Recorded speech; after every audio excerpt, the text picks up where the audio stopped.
السلام علیکم۔ آج کی کہانی ہے نیکی کا چراغ۔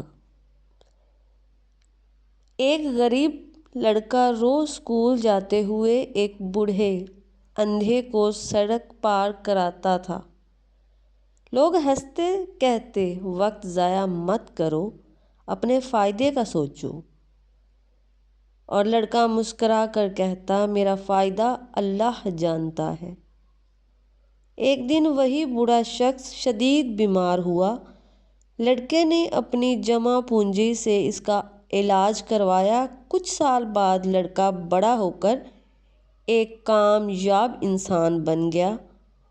ایک دن کسی نے اسے اس کی کامیابی کا راز پوچھا تو وہ بولا، میں نے اندھیرے میں ایک چراغ جلایا تھا، اللہ نے میری پوری زندگی روشن کر دی۔